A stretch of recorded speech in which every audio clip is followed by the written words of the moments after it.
नमस्कार। आज 1 अप्रैल है, यानी चैत्र नवरात्रि का तीसरा दिन। नवरात्रि के तीसरे दिन देवी दुर्गा के चंद्रघंटा रूप की पूजा की जाती है। मां चंद्रघंटा के मस्तक पर घंटे के आकार का अर्धचंद्र है। इसी कारण से इसे चंद्रघंटा देवी कहा जाता है। इनके शरीर का रंग सोने की तरह चमकीला है। चंद्रघंटा मां के 10 हाथ हैं, जिनमें अलग अलग अस्त्र और शस्त्र होते हैं। वहीं मां चंद्रघंटा का वाहन सिंह है। मान्यता है कि मां चंद्रघंटा की सच्ची निष्ठा से पूजा अर्चना करने से जीवन में शांति, समृद्धि और मानसिक संतुलन आता है। सुप्रभात, मैं हूं प्रतिबिंब शर्मा आपके साथ। सबसे पहले नजर डाल लेते हैं मुख्य गतिविधियों पर। संसद के बजट सत्र के दूसरे चरण के अंतिम सप्ताह की आज से शुरुआत। राज्यसभा में त्रिभुवन सहकारी विश्वविद्यालय विधेयक 2025 और विमान वस्तुओं में हितों का संरक्षण विधेयक 2025 पर होगी चर्चा। लोकसभा में तटीय नौवहन विधेयक 2024 और गोवा राज्य की विधानसभा निर्वाचन क्षेत्र में अनुसूचित जनजातियों के प्रतिनिधित्व का पुनर्समायोजन विधेयक 2024 पर होगा विचार। 5 दिनों के भारत दौरे पर पहुंचे चिली के राष्ट्रपति गैब्रियल बोरिक फॉन्ट। नई दिल्ली में आज प्रधानमंत्री नरेंद्र मोदी के साथ व्यापारिक समझौते और द्विपक्षीय संबंधों को मजबूत करने पर होगी चर्चा। प्रधानमंत्री मोदी द्वारा सम्मान में दोपहर का भोजन होगा आयोजित। राष्ट्रपति द्रौपदी मुर्मू से शाम को होगी मुलाकात। चिली के राष्ट्रपति का आगरा, मुंबई और कर्नाटक भी जाने का कार्यक्रम।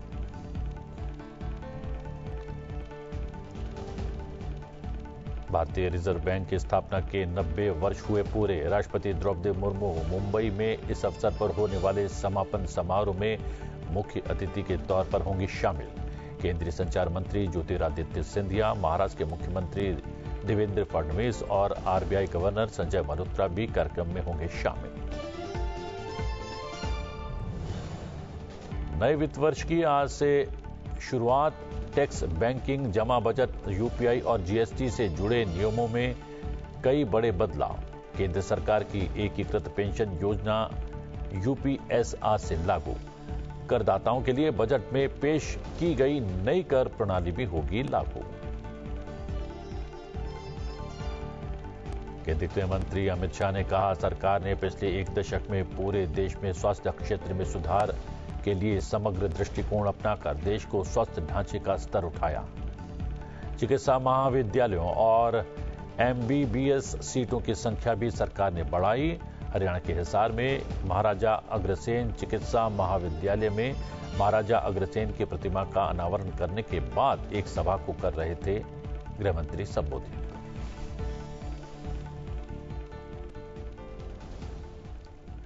संसद के बजट सत्र के दूसरे चरण का आखिरी सप्ताह है। आइए जानते हैं संसद के दोनों सदनों में आज सूचीबद्ध विधायी कार्यों के बारे में। सबसे पहले चर्चा लोकसभा के तय एजेंडे की।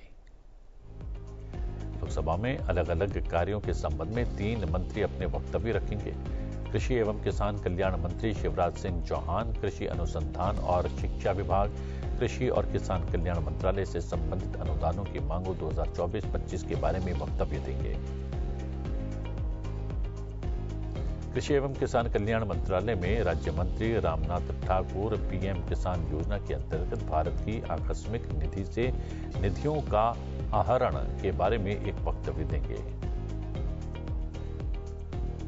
इस्पात मंत्रालय में राज्य मंत्री भूपति राजू श्रीनिवास वर्मा इस्पात मंत्रालय से संबंधित अनुदान मांगों 2024-25 के बारे में एक वक्तव्य देंगे। बिल्स की बात करें तो आज 2 बिल लोकसभा में विचार तथा पारित किए जाने के लिए सूचीबद्ध हैं। पतन, पोत, परिवहन और जलमार्ग मंत्री सर्बानंद सोनोवाल आज लोकसभा में तटीय पोत परिवहन विधेयक 2024 पर विचार तथा पारित किए जाने का प्रस्ताव करेंगे। विधि एवं न्याय मंत्रालय के राज्य मंत्री स्वतंत्र प्रभार अर्जुन राम मेघवाल गोवा राज्य सभा निर्वाचन क्षेत्र अनुसूचित जनजाति प्रतिनिधित्व का पुनः समायोजन विधेयक 2024 पर आगे विचार तथा पारित किए जाने का प्रस्ताव करेंगे। राज्यसभा में इस्पात मंत्रालय में राज्य मंत्री भूपति राजू श्रीनिवास वर्मा इस्पात मंत्रालय से संबंधित अनुदान मांगों 2024-25 के बारे में एक वक्तव्य देंगे। उच्च सदन में भी 2 बिल विचार तथा पारित किए जाने के लिए लिस्टेड हैं। नागर विमानन मंत्री किंजरापू राम मोहन नायडू वायुयान वस्तुओं में हित संरक्षण विधेयक 2025 पर आगे विचार और पारित किए जाने के लिए प्रस्तावित करेंगे। सहकारिता मंत्री अमित शाह प्रस्ताव करेंगे कि लोकसभा से पारित रूप में त्रिभुवन सहकारी यूनिवर्सिटी विधेयक 2025 पर विचार किया जाए और उसे पारित किया जाए।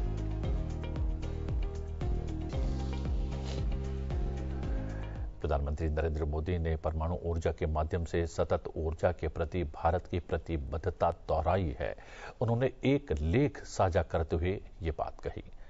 प्रधानमंत्री नरेंद्र मोदी ने ऊर्जा के क्षेत्र में सततता और आत्मनिर्भरता की दिशा में भारत की यात्रा में परमाणु ऊर्जा की महत्वपूर्ण भूमिका पर केंद्रीय मंत्री डॉक्टर जितेंद्र सिंह की व्यवहारिक टिप्पणियों की सराहना की है। केंद्रीय मंत्री डॉक्टर जितेंद्र सिंह ने इस लेख में विस्तार से बताया कि कैसे परमाणु ऊर्जा भारत के टिकाऊ और आत्मनिर्भर ऊर्जा भविष्य की खोज में एक महत्वपूर्ण स्तंभ के रूप में उभरी है। केंद्रीय मंत्री डॉक्टर जितेंद्र सिंह ने परमाणु ऊर्जा क्षेत्र को निजी कंपनियों के लिए खोलने, हाल के वर्षों में इसके उदय और इससे जुड़ी चुनौतियों का भी उल्लेख किया है।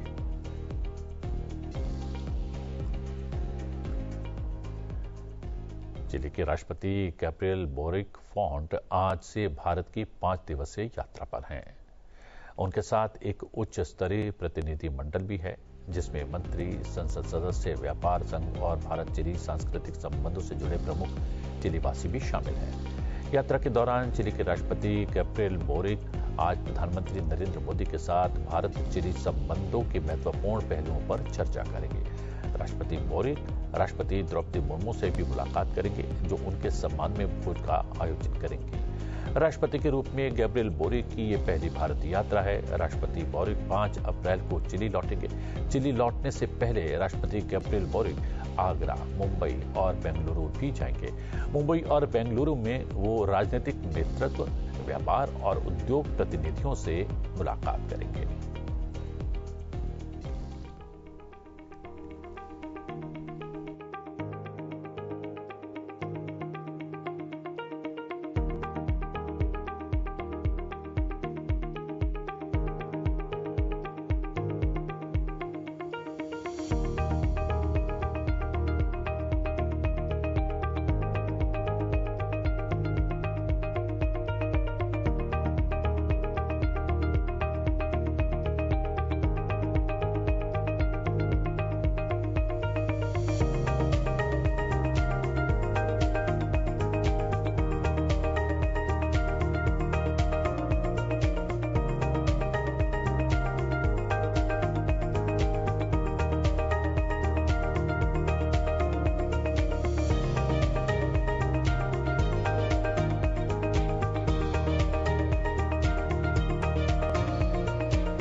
इससे पहले सोमवार को नीदरलैंड के विदेश मंत्री कैस्पर विल्डकैंप 2 दिवसीय यात्रा पर भारत पहुंचे।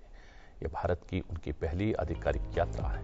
विदेश मंत्री एस जयशंकर ने नई दिल्ली में उनसे मुलाकात की और व्यापार, निवेश, नवाचार और जल तथा सेमीकंडक्टर में नई संभावनाओं सहित बढ़ते द्विपक्षीय सहयोग पर चर्चा की। विदेश मंत्री एस जयशंकर ने विल्डकैंप से मुलाकात पर प्रसन्नता व्यक्त की तथा विभिन्न क्षेत्रों में भारत और नीदरलैंड के बीच बढ़ते सहयोग की चर्चा की। उन्होंने एक्स पर लिखा, आज शाम नीदरलैंड के विदेश मंत्री कैस्पर विल्डकैंप एट मिनिस्टर बीजेड से मिलकर प्रसन्नता हुई। व्यापार, निवेश, नवाचार, जल, कृषि, स्वास्थ्य, सुरक्षा और लोगों के बीच संबंधों सहित हमारे बढ़ते द्विपक्षीय सहयोग पर चर्चा की।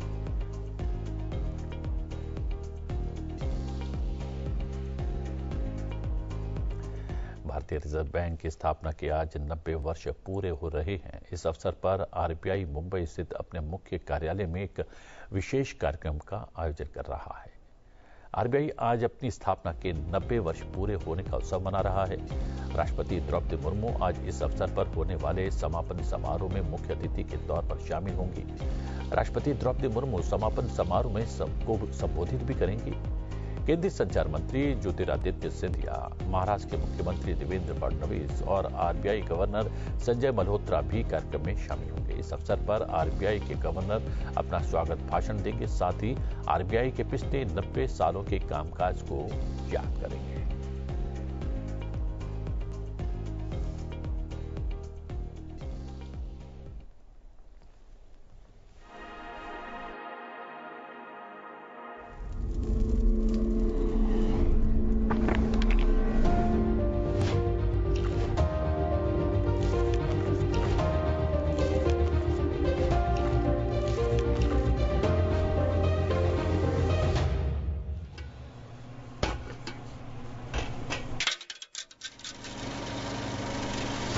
The Reserve Bank of India came into existence on 1st of April 1935 as a joint stock company.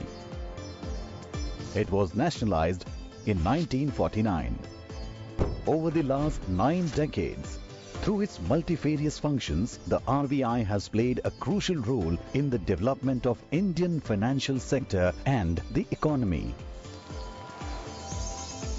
As the currency issuer of the country, the RBI has ensured supply of good quality banknotes. It has achieved near self-sufficiency in printing and sourcing of security features of banknotes by setting up of currency printing presses, paper manufacturing units and in-house ink factory. Being the banker and debt manager to the central and state governments, the Reserve Bank has managed their market borrowing programs and facilitated development of the government securities market. Introduction of new instruments, strengthening market infrastructure and expanding the participant base, including retail investors, have ensured deepening of financial markets. India's monetary policy framework has evolved from monetary targeting to flexible inflation targeting, which was introduced in 2016. This was a major structural reform and has fostered price stability. RBI's monetary policy decisions are backed by its robust research and data analysis. The Reserve Bank is also responsible for the country's foreign exchange and reserves management. Its role has evolved over the years from being a regulator to a facilitator in an environment of market-determined exchange rates. A number of measures have been taken to simplify foreign exchange regulations for facilitating investment and trade. As the regulator and supervisor of a large part of the financial sector, the RBI has played a crucial role in promoting a sound and efficient financial system in the country. The regulatory and supervisory architecture of the financial system has been comprehensively restructured in the recent years. As a part of its commitment to financial inclusion, the Reserve Bank's policy on priority sector lending and many other measures has channelized credit to the needy sectors of the economy. This has given a strong fillip to financial inclusion. To strengthen customer protection and grievance redress mechanisms, the scope of Banking Ombudsman Scheme has been gradually widened. The Reserve Bank Integrated Ombudsman Scheme embodies the One Nation, One Ombudsman approach. India now has state-of-the-art payment systems that are affordable, accessible, convenient, safe and secure. The country has acquired a leadership position in digital payments landscape. As a regulator of the payment system, the RBI has played a significant role on making this possible. As part of promoting responsible innovations in financial services, the regulatory sandbox of the Reserve Bank provides a platform for developing solutions with focus on innovation and research in the fintech space. Giving further fillip to innovation, the RBI has taken a pioneering role among central banks by introducing the digital rupee, the central bank digital currency, in 2022 as a pilot project. The RBI has also been an institution builder in niche areas of the financial services sector. In its 90 years journey, the Reserve Bank has navigated through turbulent times with commitment and determination. This was prominently visible during the COVID-19 pandemic and the war in Ukraine. India's financial system and the economy have emerged stronger from these unprecedented global shocks. As we commemorate 90 years of the RBI, we rededicate ourselves to building a robust financial system that is future ready and contributes to the well-being of our country and the people.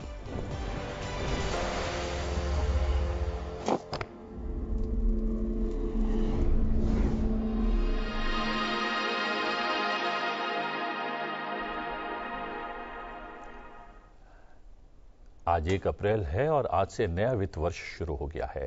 ये नया वित्त वर्ष अपने साथ कई आवश्यक बदलाव भी लेकर आया है। इन बदलावों का संबंध सीधे आपकी जेब से जुड़ा है। इसमें सबसे बड़ा बदलाव इनकम टैक्स नियमों को लेकर है।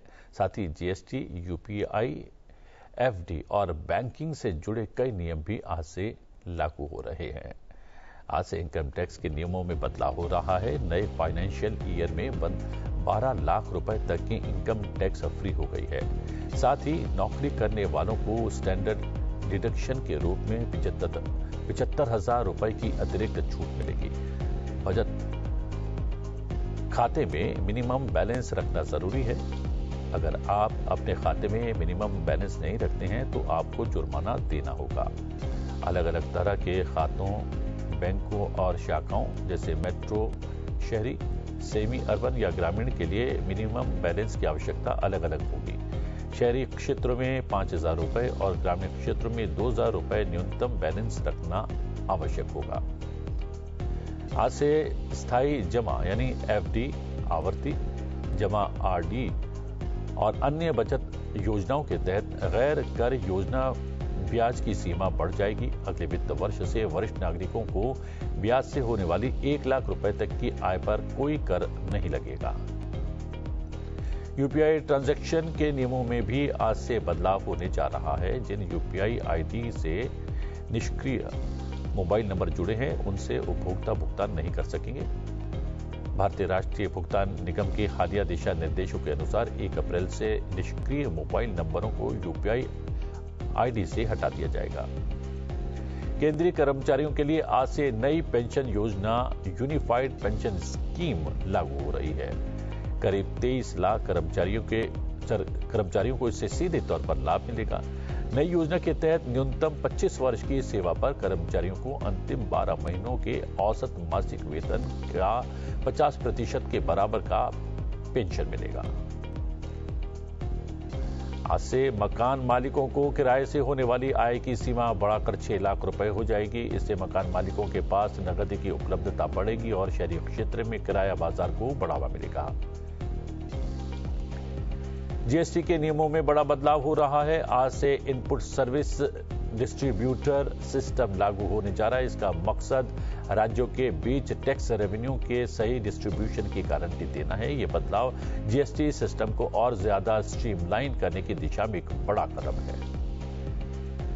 धोखाधड़ी से बचने के लिए आरबीआई ने पॉजिटिव पे सिस्टम पीपीएस लागू किया है। पीपीएस के तहत अगर आप 50,000 रुपए से ज्यादा का चेक जारी करते हैं तो आपको बैंक को चेक के बारे में कुछ जानकारी इलेक्ट्रॉनिक रूप से देनी होगी। बैंक इस जानकारी को चेक के पेमेंट से पहले वेरीफाई करेगा। अगर कोई गड़बड़ी पाई जाती है तो कार्रवाई की जाएगी। इससे चेक से होने वाली धोखाधड़ी को रोकने में मदद मिलेगी।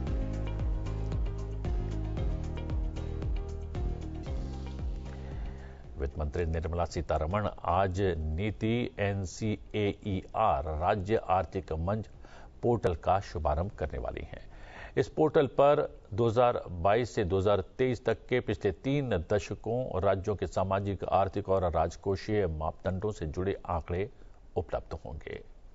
नीति आयोग की राष्ट्रीय अनुप्रयुक्त आर्थिक अनुसंधान परिषद यानी NCAER के सहयोग से विकसित ये पोर्टल राज्यों की 5 श्रेणियों जनसांख्यिकी, आर्थिक संरचना, राजकोषीय, स्वास्थ्य और शिक्षा से जुड़े डाटाबेस तक लोगों को सीधे पहुंच प्रदान करेगी। ये पोर्टल 28 भारतीय राज्यों के वृद्धि और राजकोषीय परिदृश्य की जानकारी भी उपलब्ध करवाएगा। ये आंकड़े जनसांख्यिकी, आर्थिक संरचना, सामाजिक, आर्थिक और राजकोषीय संकेतकों पर आधारित होगा। पोर्टल से वृद्धि, राजकोषीय, जनसांख्यिकी और सामाजिक आर्थिक रुझानों को समझने में सुविधा मिलेगी।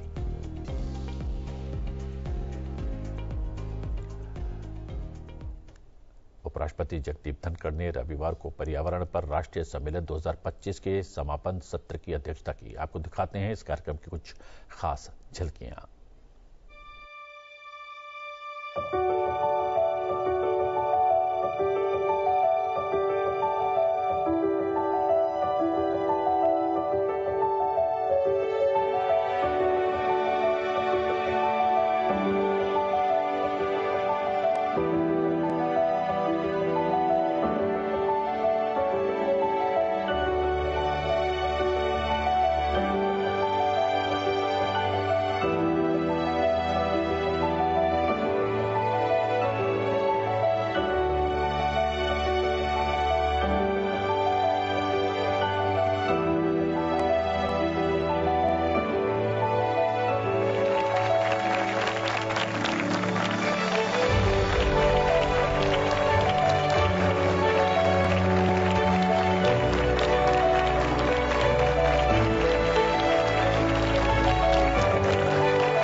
Chairman Srivastava, to NGT, and for nurturing G for green and T for tomorrow.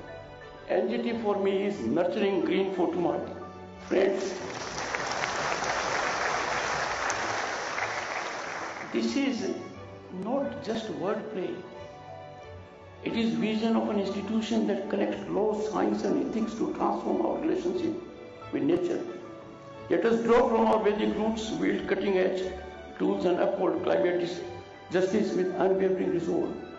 Developed nations must transcend political boundaries in environmental thinking, adopting models where planetary health becomes foundational to human prosperity and well-being. They cannot isolate themselves. Okay, we are doing fine. We have means, technological means to generate a healthy ecosystem. It can last for some years, but not forever. They will have to be enveloped into the various if they do not join the rest of the global community.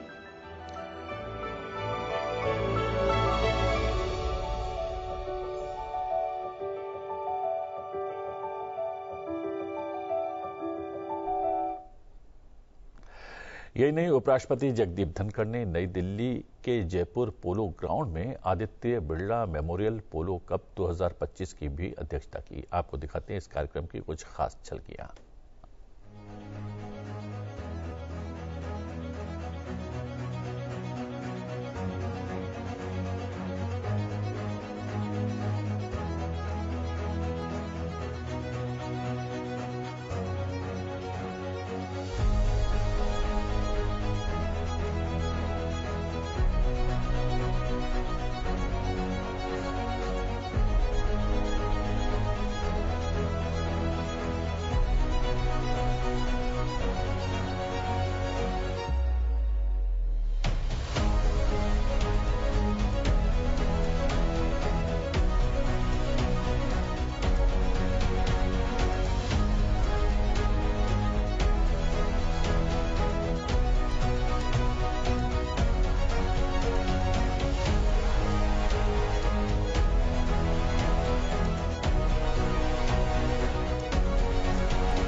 केंद्रीय गृह एवं सहकारिता मंत्री अमित शाह ने कहा कि नशे के कारोबार के खिलाफ हमारी लगातार कार्रवाई जारी है।